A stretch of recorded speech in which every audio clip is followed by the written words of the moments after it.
ಕಂಡು ಬಿಟ್ಟಿದ ತಕ್ಷಣ ನಮ್ಮ ಹುಡುಗರೆಲ್ಲ ಸುಮ್ಮನೆ ಆಗ್ಬಿಡ್ತಾರೆ. ಯಾಕೆ ಇವಾಗ ನಾವು ಎದುರಿಸ್ತಾ ಇದ್ದೀವಿ, ಎದುರಿಸಿ ನಾವು ನಿಂತ್ಕೊಂಡಿದ್ದೀವಿ. ಏನೋ ಒಂಥರ ಒಂದು ಒಳ್ಳೆ ಅಭಿವೃದ್ಧಿ ಮಾಡಬೇಕು, ಒಳ್ಳೆ ಕುರುಕ್ಷೇತ್ರ ಮಾಡಬೇಕು ಎದುರಿಸಲಿಕ್ಕೆ ಈ ತರ ನಮ್ಗೆ ತಿಳ್ಕೊಳ್ಳೋ ಮಾಡ್ತಾ ಇದ್ದಾರೆ. ಅದರಿಂದ ಇದು ಹಿಂಗೆ ಬೆಳೀಬಾರ್ದು.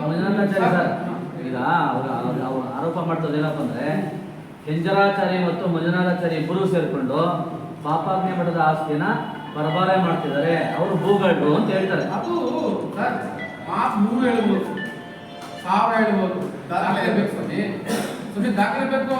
ಇವ್ರು ಹೇಳ್ತಾರೆ ಟೆಂಡೆನ್ಸಿಯಲ್ ಆಗಬಿಟ್ಟು ಇಷ್ಟು ಎಕರೆ ಅಂತ.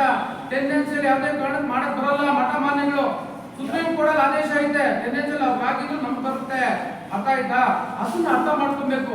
ಬರವಾರ ಮಾಡೋದಕ್ಕೆ ನಮ್ಮ ಅಭ್ಯಾಸನ ಯಾರು ಮಾಡಕ್ಕಾಗಲ್ಲ. ನಾವು ಅನ್ಕೊಂಡಾಗ ನಮ್ಮ ಅಭ್ಯಾಸನ ಅದು ಸರ್. ನಮ್ಮ ಜನಾಂಗದವರು ಎಷ್ಟು ಕಷ್ಟ ಬಿದ್ದು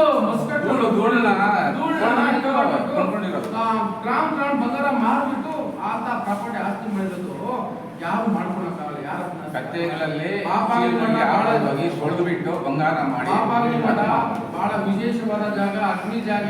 ಕರ್ಪೂರ ಅನಿಸ್ತೀನಿ ಅಪ್ಪಡಲ್ಲಿ ಫ್ಯಾಮಿಲಿ ಬಂದವ್ರೆ, ಸಿದ್ಧಾಚಾರ್ಯ ಮತ್ತು ಅಶ್ವತ್ಥಾಚಾರ್ಯ ಬಂದು ಕರ್ಪೂರ ಅನಿಸ್ಲಿ. ನಾನೇ ಅನಿಸ್ತೀನಿ, ಏನು ನಾವು ಮಾಡಿಲ್ಲ ಅಂತ ಅನಿಸ್ತೀವಿ. ಅವ್ರು ತಾಕತ್ತಿದ್ದು ಬಂದು ಅನಿಸ್ತೀವಿ.